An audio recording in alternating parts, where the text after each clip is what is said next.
10,000 টাকা লাগে, কার কাছে গেলে টাকাটা পাইতে পারি? দেখি জাফরের কাছে যায়, 10,000 টাকা পাওয়া যায়নি। জাফর ভাই, আসি। কি হয়েছে মুজাম ভাই? ভাই আমি তো অনেক ঠেকে পড়ে আইছি, 10,000 টাকা লাগে ভাই। আপনি যদি দেন আমার অনেক উপকার হইব। 10,000 টাকা লেগে আইছো?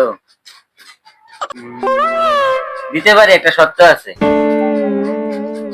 তুমি যদি 10,000 টাকা দিমু, ঠিক আছে, 3 মাসের ভিতরে আমার দিতে হইব। আর যদি 3 মাসের ভিতরে না দিতে পারো, তাহলে আমার লাভ দিতে হইব।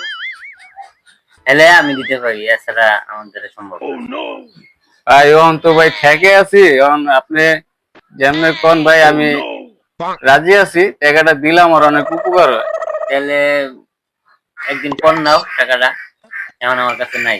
আচ্ছা ভাই, আমি কালকে আমনে, কালকে আইলে ভাই টাকাটা দিয়ে। আচ্ছা ঠিক আছে। ওই মুজাম্মেল, হ্যালো। হ্যাঁ, ওই কি তুমি এই খবর যে ভাই? টাকা চাইছিলা, হ্যাঁ ভাই। 10,000 টাকা তো আমি জোগাড় করছি, নাও 10,000 টাকা। ও ভাই, অনেক উপকার হইলো ভাই। আর একটা কথা, ওই যে 3 মাসের ভিতরে আমার টাকা পেড করতে হইব, আচ্ছা ভাই, নাহলে আমার ব্যবসা দিতে হইব।